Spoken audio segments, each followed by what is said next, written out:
Bonjour à tous les esprits curieux. Nous sommes à un tournant majeur de la saga Star Wars, une période où chaque décision, chaque alliance, chaque trahison va façonner le destin de la galaxie tout entière. Pour comprendre la portée de ces événements, il faut remonter à la fin de la guerre des Sith, plusieurs siècles avant la République, telle que nous la découvrons ici. La paix, fragile, n'a jamais été qu'une illusion. La galaxie, vaste et complexe, est au bord de la guerre. Depuis des générations, la République galactique tente de maintenir l'ordre parmi des milliers de systèmes stellaires, mais l'incertitude règne. Les tensions politiques, économiques et culturelles s'accumulent, et les alliances, autrefois solides, se fissurent sous la pression de crises multiples. Cette instabilité rappelle les heures sombres de la chute de l'ancienne République, un écho historique que peu de sénateurs semblent vouloir entendre. 10 ans après la victoire sur la Fédération du commerce dans la menace fantôme, la République galactique est rongée par la corruption et l'inefficacité politique. Les débats au Sénat deviennent de véritables champs de bataille oratoires où chaque planète défend ses intérêts au détriment du bien commun. La confiance du peuple s'effrite et la bureaucratie étouffe toute tentative de réforme. George Lucas s'est inspiré de la Rome antique et de la montée des dictatures pour illustrer cette lente agonie démocratique.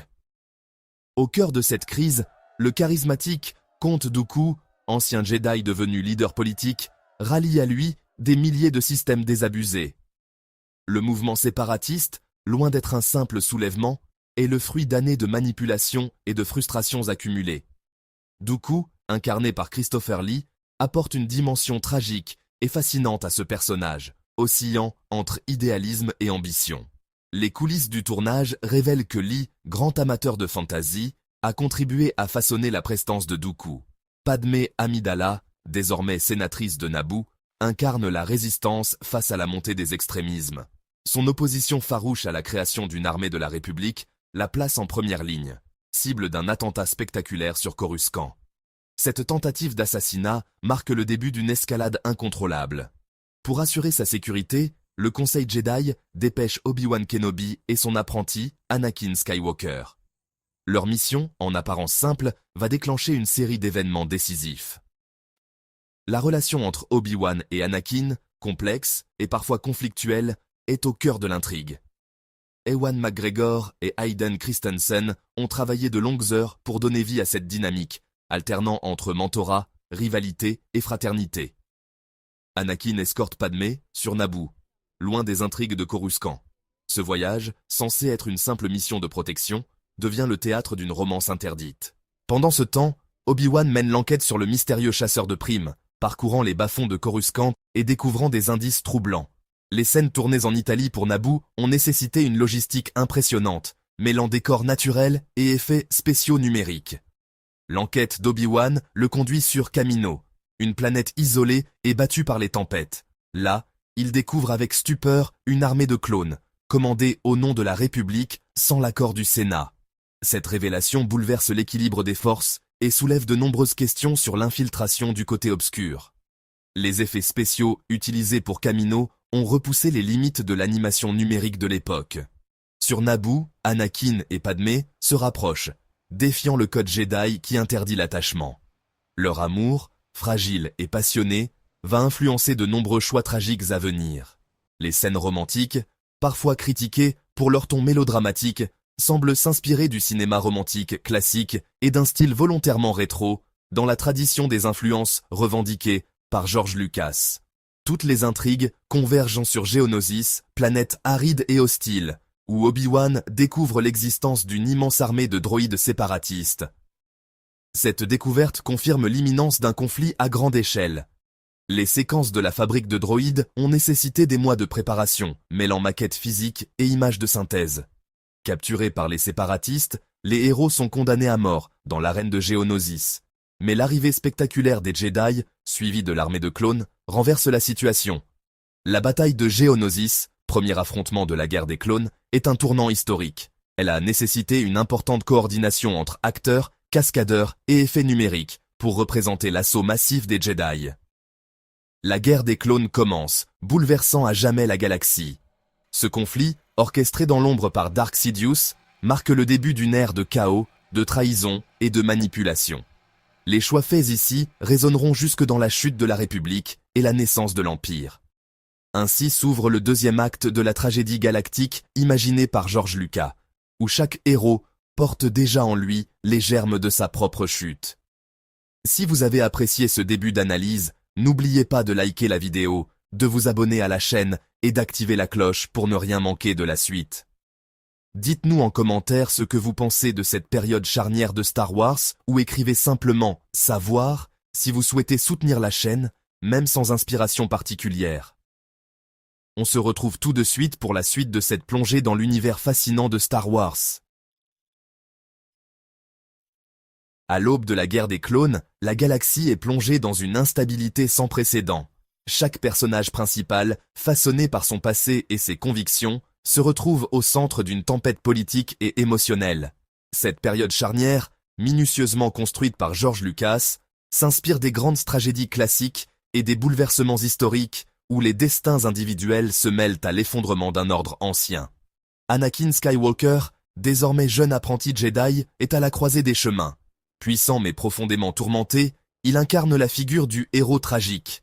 Son enfance marquée par l'esclavage sur Tatooine, puis son ascension fulgurante au sein de l'ordre Jedi, ont forgé en lui un mélange explosif de soif de reconnaissance et de peur viscérale de l'abandon.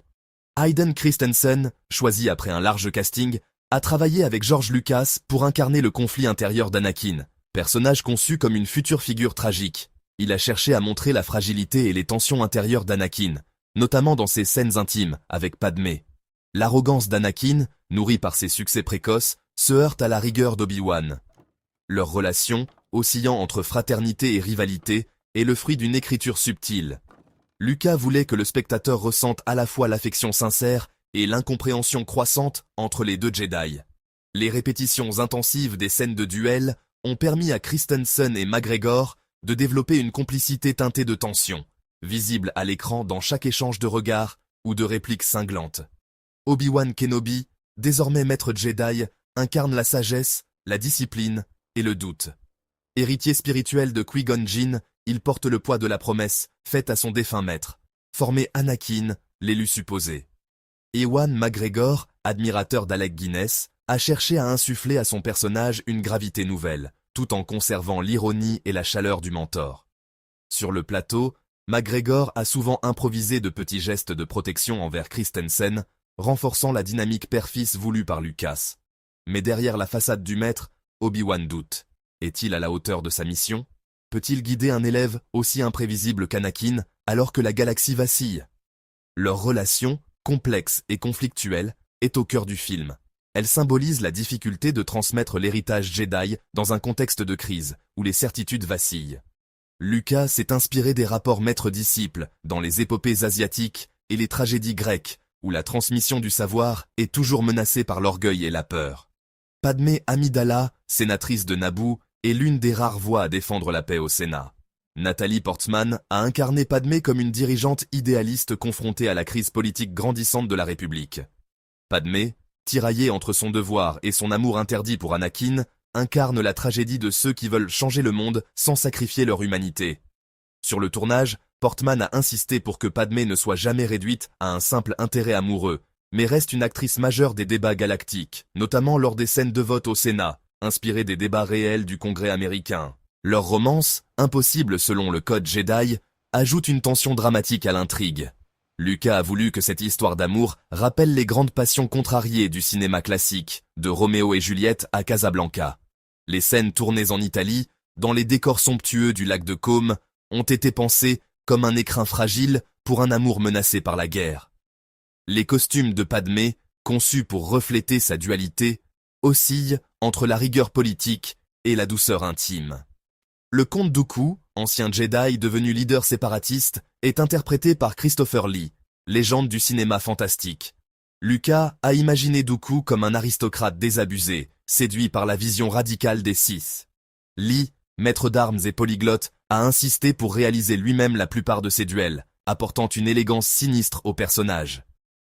Dooku manipule la crise galactique avec une intelligence froide, séduisant de nombreux systèmes par son charisme et sa rhétorique, inspiré des grands orateurs politiques du XXe siècle. Jango Fett, chasseur de primes redouté, est le modèle génétique de l'armée des clones. Temuera Morrison, choisi pour son charisme physique, a travaillé avec les équipes de design pour donner à Django une allure à la fois menaçante et mystérieuse. L'introduction de Boba Fett, son fils, tisse un lien direct avec la trilogie originale et pose les bases d'une nouvelle génération de guerriers. Les scènes de clonage, tournées avec des effets spéciaux révolutionnaires, ont nécessité des mois de préparation pour coordonner les mouvements des clones à l'écran. Ces personnages incarnent les forces opposées qui s'affrontent dans la galaxie, chacun défendant sa vision de l'avenir. Lucas a voulu que chaque camp soit nuancé, évitant le manichéisme. Les Jedi doutent, les séparatistes espèrent un monde meilleur. Les clones obéissent sans comprendre les enjeux. Chacun, à sa manière, est pris dans la tourmente d'un conflit qui les dépasse, où les choix individuels résonnent à l'échelle galactique. Les acteurs ont souvent évoqué la difficulté de jouer des personnages conscients, d'être dépassés par les événements, un sentiment renforcé par les décors immenses et les effets spéciaux omniprésents. Leurs choix et leurs failles personnelles alimentent la tragédie à venir, dessinant les contours d'un destin inévitable. Lucas, passionné de mythologie, a structuré le récit comme une descente inexorable vers la catastrophe, où chaque faiblesse individuelle devient une faille collective. La tension monte et la galaxie s'enfonce dans la guerre. Les préparatifs de la bataille de Geonosis, première grande confrontation des clones, ont mobilisé des centaines de techniciens et d'animateurs, donnant naissance à l'une des séquences les plus ambitieuses de la saga. Chaque protagoniste, désormais, tente de survivre et de défendre ce qui lui est cher, alors que l'ombre de la tragédie plane sur la République. Pour comprendre la gravité de la crise qui secoue la République galactique à l'époque de l'attaque des clones, il faut remonter à ses origines. Fondée sur des idéaux de paix, de justice et de coopération interplanétaire, la République a longtemps été un symbole d'unité dans la galaxie. Mais après des siècles de stabilité, les fissures commencent à apparaître, révélant la fragilité de ce système tentaculaire. La République est minée par la corruption et la bureaucratie, ouvrant la voie au mouvement séparatiste de Dooku. Depuis des décennies, les grandes corporations, comme la Fédération du Commerce ou la Guilde du Commerce, infiltrent les institutions, achetant des votes et influençant les lois. Les sénateurs, dépassés par l'ampleur des scandales et des conflits d'intérêts, peinent à maintenir l'unité. Certains, comme Padmé Amidala, tentent de défendre l'intégrité du Sénat, mais la lassitude et la méfiance gagnent du terrain. Le Sénat débat férocement de la création d'une armée, divisant les partisans de la paix et ceux de la force. Les discussions deviennent de plus en plus houleuses, révélant la peur et la méfiance qui s'installent au cœur du pouvoir. Certains sénateurs, traumatisés par les menaces séparatistes, réclament une réponse militaire. D'autres, fidèles à l'esprit pacifiste de la République, redoutent que la militarisation ne conduise à la dictature. Cette tension rappelle les débats historiques de la Rome antique, où la peur de l'ennemi extérieur justifiait parfois la suspension des libertés. Palpatine, chancelier apparemment modéré, manipule les deux camps en secret sous l'identité de Dark Sidious. Il exploite les faiblesses de la République, attisant les divisions pour mieux asseoir son influence. Anecdote intéressante. George Lucas s'est inspiré de figures historiques, comme Jules César ou Napoléon, qui ont su profiter des crises pour s'emparer du pouvoir. Palpatine orchestre chaque étape, se présentant comme le sauveur alors qu'il est l'architecte du chaos. Il orchestre la crise pour obtenir les pleins pouvoirs et contrôler la future armée. Sa stratégie est d'une efficacité redoutable, car il sait jouer sur les peurs et les ambitions de chacun. Ce moment fait écho à de nombreux épisodes de l'histoire réelle, où des dirigeants ont utilisé la peur pour justifier l'accumulation de pouvoirs exceptionnels. Dans les coulisses, Palpatine manipule aussi bien les Jedi que les séparatistes, brouillant les pistes et rendant toute opposition inefficace. La découverte de l'armée de clones sur Kamino révèle l'ampleur de la manipulation. Palpatine a tout planifié. Cette révélation bouleverse le Sénat, qui réalise trop tard qu'il a été dupé. Les Jedi eux-mêmes, garants de la paix, sont pris au piège. Ils doivent désormais commander une armée dont ils ignoraient l'existence, ce qui les éloigne de leur mission spirituelle et les plonge dans la guerre. Les séparatistes disposent d'une armée de droïdes. La République, d'une armée de clones, toutes deux créées à l'initiative des Sith. La galaxie se retrouve ainsi piégée dans un conflit orchestré de toutes pièces. Cette guerre n'est pas le fruit du hasard, mais le résultat d'une manipulation magistrale, où chaque camp croit défendre la justice alors qu'il sert, sans le savoir, les desseins obscurs de Dark Sidious. Jar Jar Binks, en l'absence de Padmé, propose de donner les pleins pouvoirs à Palpatine, précipitant la chute de la démocratie. Ce geste, bien qu'innocent en apparence, aura des conséquences irréversibles. Anecdote. Cette scène a été longuement débattue par les fans, certains y voyant une critique subtile de la naïveté politique et de la facilité avec laquelle une démocratie peut basculer dans l'autoritarisme.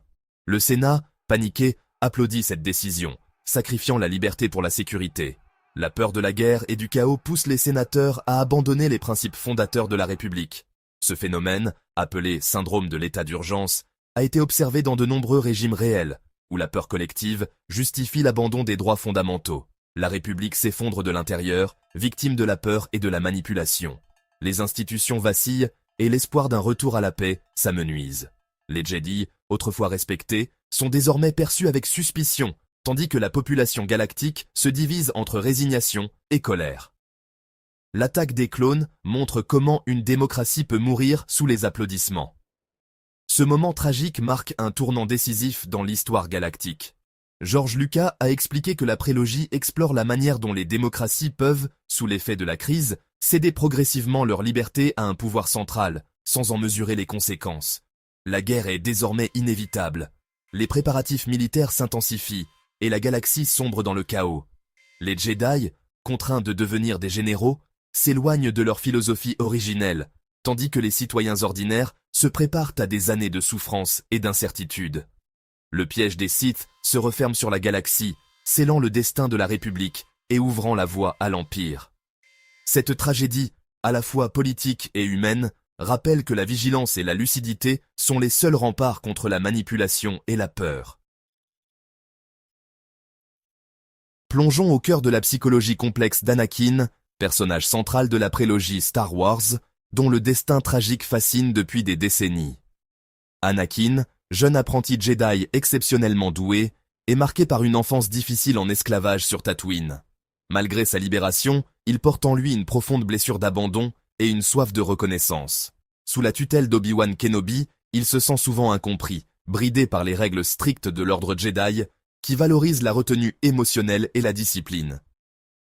Sa relation avec Padmé Amidala, sénatrice de Naboo, est à la fois passionnée et interdite. Leur amour naît dans la clandestinité, à l'ombre du code Jedi qui proscrit tout attachement. Cette romance, inspirée des tragédies shakespeariennes, selon George Lucas, devient le centre de ses tourments et de ses contradictions. Leur amour secret pousse Anakin à transgresser les règles fondamentales de l'ordre Jedi, accentuant son isolement. Il se retrouve tiraillé entre ses sentiments humains et les attentes intransigeantes de l'institution Jedi, un dilemme qui le fragilise psychologiquement. Progressivement, Anakin exprime des idées politiques inquiétantes. Il rêve d'un ordre imposé, d'une autorité forte capable de mettre fin au chaos galactique plutôt que de défendre la démocratie. Cette vision, influencée par ses frustrations et ses peurs, préfigure déjà la philosophie de l'Empire à venir. Sa possessivité envers Padmé et sa peur obsessionnelle de la perdre révèlent ses failles les plus profondes. Cette jalousie maladive, exacerbée par ses visions prémonitoires, le pousse à des comportements de plus en plus instables. Sur Tatooine, la mort brutale de sa mère, Shmi, enlevée et torturée par les Tusken Raiders, déclenche chez Anakin sa première explosion de violence incontrôlée. Dans une scène marquante, il massacre une tribu entière, femmes et enfants compris. Un acte qui choque même les créateurs du film lors du tournage. Cet acte sanglant marque son premier pas irréversible vers le côté obscur de la Force. George Lucas a souvent expliqué que cette scène était essentielle pour comprendre la chute d'Anakin, car elle révèle la puissance destructrice de ses émotions refoulées. Dévasté par sa propre haine et son impuissance, Anakin confie son crime à Padmé dans une scène d'une rare intensité émotionnelle. Cette confession, inspirée par les tragédies classiques, scelle leur destin commun et accentue la solitude d'Anakin. La naissance de Dark Vador commence ici, dans la douleur, la colère et la perte. Les choix d'Anakin, dictés par ses peurs et ses passions, le conduisent inexorablement vers sa future identité de Seigneur Sith. Son destin tragique se dessine, irrémédiable, sous le regard impuissant de ceux qui l'aiment. Le coucher de soleil sur Tatooine, récurrent dans la saga, symbolise la fin de l'innocence et l'entrée dans l'obscurité. L'amour et la peur, moteurs de ses choix, deviennent ses pires ennemis. Ce chapitre illustre magistralement la complexité d'Anakin, figure tragique dont la chute résonne comme un avertissement universel sur les dangers de la passion incontrôlée et de la quête de pouvoir. Au début des années 2000, le cinéma est à l'aube d'une transformation majeure. George Lucas, visionnaire et pionnier, choisit Star Wars, épisode 2 comme terrain d'expérimentation pour une technologie encore balbutiante. Le tournage intégral en numérique haute définition. Ce choix audacieux marque une rupture avec la pellicule traditionnelle, ouvrant la voie à une nouvelle ère pour l'industrie. Pour la première fois, un blockbuster d'une telle ampleur est entièrement filmé en numérique. Lucas et son équipe collaborent avec Sony et Panavision pour développer des caméras HD révolutionnaires, capables de capturer chaque détail des costumes, des décors et des effets lumineux. Cette innovation permet une flexibilité inédite sur le plateau, facilitant les retakes et la post-production, mais impose aussi de nouveaux défis techniques, comme la gestion de la profondeur de champ et la colorimétrie. Les effets spéciaux d'ILM, déjà légendaires, franchissent un cap. Grâce à la puissance croissante des ordinateurs, les artistes peuvent imaginer des batailles titanesques et des mondes jamais vus auparavant. Les environnements virtuels, comme la cité flottante de Camino ou les arènes de Geonosis, sont conçus presque entièrement en images de synthèse, repoussant les limites de l'imagination et de la technique. L'armée des clones, composée de milliers de soldats numériques, devient un symbole de cette révolution. Pour la première fois, une armée entière est animée par ordinateur, chaque soldat pouvant être individualisé, ce qui permet des chorégraphies de combat d'une ampleur inédite. Anecdote. Certains animateurs d'ILM ont glissé des clins d'œil dans la foule de clones, comme des postures inspirées de films de samouraï ou de western. Yoda, personnage emblématique, subit lui aussi une métamorphose. Abandonnant la marionnette, il devient une créature numérique, capable d'acrobaties spectaculaires lors de son duel contre Dooku. Cette scène, devenue culte, a nécessité des mois de travail pour capturer l'essence du personnage tout en exploitant les possibilités offertes par la 3D. Les animateurs se sont inspirés des gestes de Frank Oz, le marionnettiste original, pour préserver l'âme de Yoda. Cette innovation suscite débats et controverses. Certains puristes regrettent la chaleur de la pellicule, tandis que d'autres saluent la liberté créative offerte par le numérique. Lucas assume pleinement ce pari, convaincu que l'avenir du cinéma passe par cette mutation. Il déclare lors d'une conférence « Le numérique, c'est la liberté de raconter des histoires sans limite ». Parallèlement, la musique de John Williams joue un rôle fondamental. Le compositeur, fidèle à la saga, sublime l'émotion et l'action avec des thèmes puissants et romantiques comme « Across the Stars », inspiré par les amours contrariés d'Anakin et Padmé. Williams mêle tradition symphonique et touche moderne, créant une bande-son qui accompagne la révolution visuelle du film. La bande-son, minutieusement mixée, relie les fils narratifs et donne au film son souffle épique. Les ingénieurs du son exploitent les outils numériques pour fusionner effets sonores, dialogues et musique, créant une immersion totale. Anecdote, certaines sonorités de vaisseaux ont été obtenues en modifiant électroniquement des sons d'instruments classiques. L'alliance du numérique et de la musique crée une expérience sensorielle inédite. Pour la première fois, les équipes d'effets visuels et de musique collaborent étroitement, ajustant rythmes et images pour renforcer l'impact émotionnel de chaque scène. Cette synergie marque une étape clé dans la conception des blockbusters modernes. Star Wars, épisode 2, pose ainsi de nouveaux standards pour les blockbusters à venir. Son héritage se retrouve dans la quasi-totalité des superproductions actuelles, qui exploitent le numérique pour repousser les frontières du possible. En osant cette révolution, Lucas a non seulement transformé sa saga, mais aussi l'histoire du cinéma. Plongeons au cœur de la création de Star Wars, épisode 2, un film qui a repoussé les limites de la technologie cinématographique au début des années 2000. George Lucas, visionnaire et pionnier, souhaitait révolutionner la manière de faire du cinéma en s'appuyant massivement sur les effets numériques, une démarche encore rare à l'époque.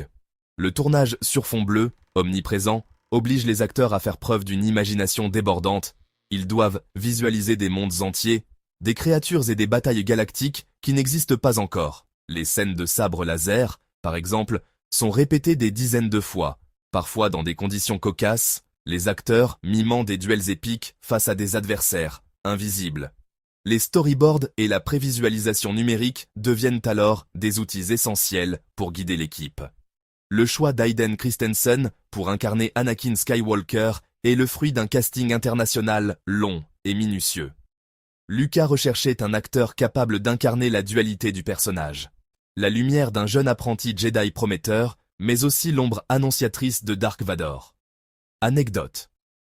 Lors de son audition, Christensen a impressionné l'équipe par son intensité émotionnelle, oscillant entre vulnérabilité et colère contenue, ce qui a convaincu Lucas qu'il était le choix idéal. La romance entre Anakin et Padmé, incarnée par Nathalie Portman, est au cœur de l'intrigue. Lucas voulait que cette relation soit crédible et touchante, car elle conditionne la chute future d'Anakin. Les répétitions entre Christensen et Portman étaient intenses, Lucas insistant sur la subtilité des émotions et la chimie à l'écran. Une anecdote amusante, certaines scènes romantiques ont nécessité de nombreux essais, tant les dialogues étaient parfois jugés trop galactiques par les acteurs eux-mêmes.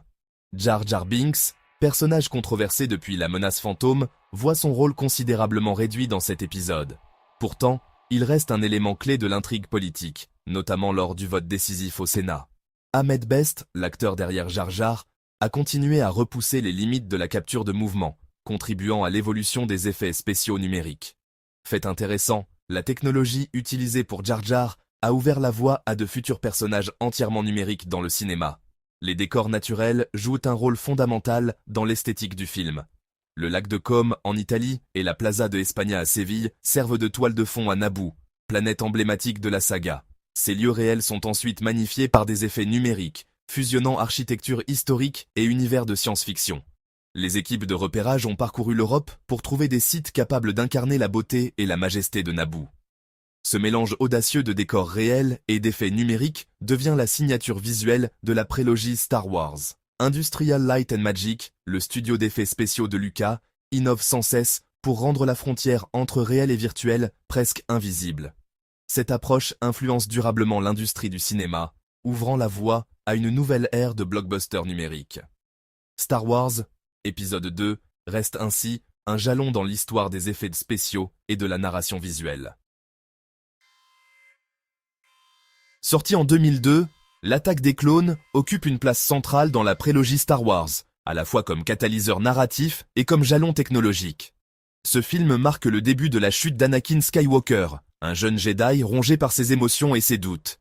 Hayden Christensen, alors peu connu, incarne un Anakin complexe, tiraillé entre son amour pour Padmé Amidala et ses obligations envers l'ordre Jedi.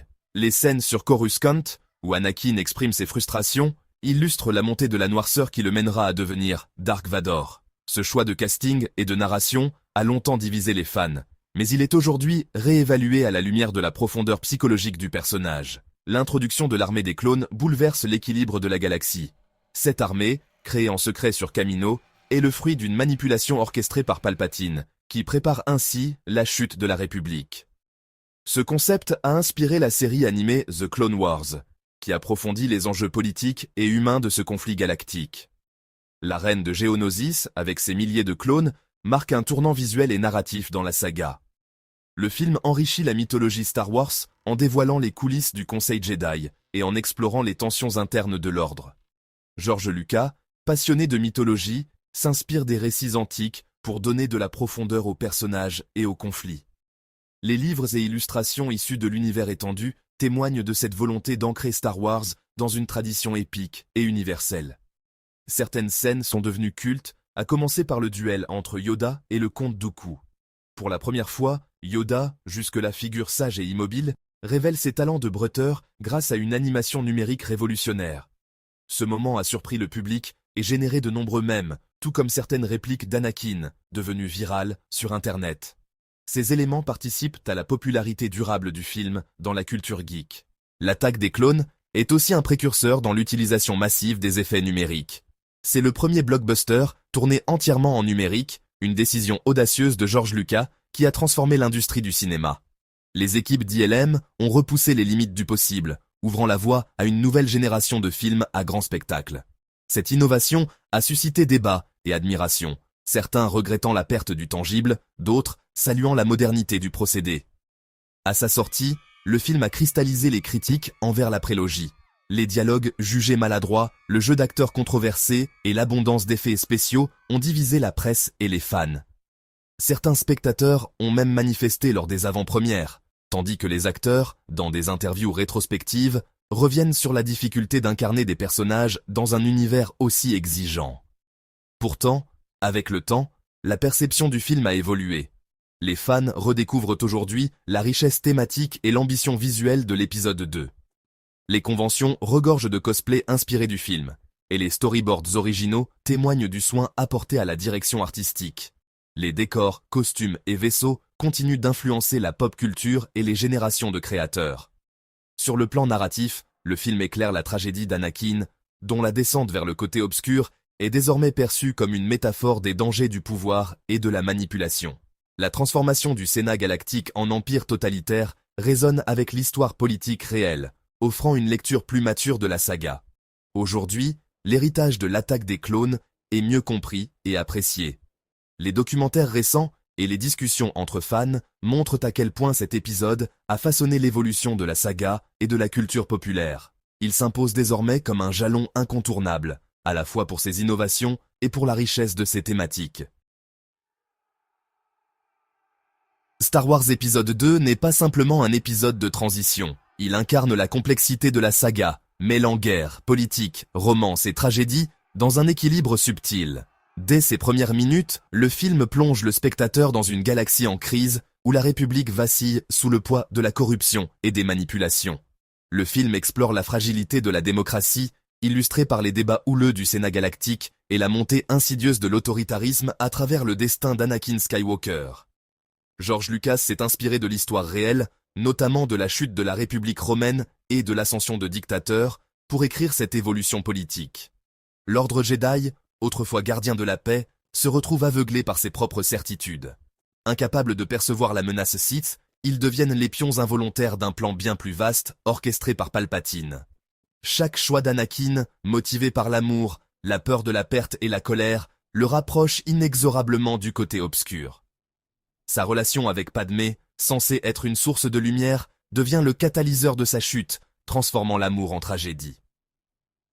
Épisode 2 est le pivot central de la saga Star Wars. Il pose les fondations du drame à venir, reliant les événements de la prélogie à la trilogie originale. Anecdote. Lors de la sortie du film, de nombreux fans ont été surpris par la noirceur du récit et la profondeur psychologique d'Anakin, un choix assumé par Lucas pour préparer la tragédie de la revanche des Sith. Pour comprendre la chute de la République et la transformation d'Anakin en Dark Vador, cet épisode est absolument indispensable. Il ne s'agit pas seulement d'un film, mais d'une pièce maîtresse du puzzle Star Wars, riche en symboles, en références historiques et en émotions, qui continue de fasciner et d'alimenter les débats des fans du monde entier. Merci d'avoir regardé. Si tu veux faire partie de la prochaine exploration, pense à t'abonner, à activer la cloche de notification et à suivre la chaîne sur les différents réseaux sociaux. Les liens sont en description. Et comme toujours, continue à apprendre.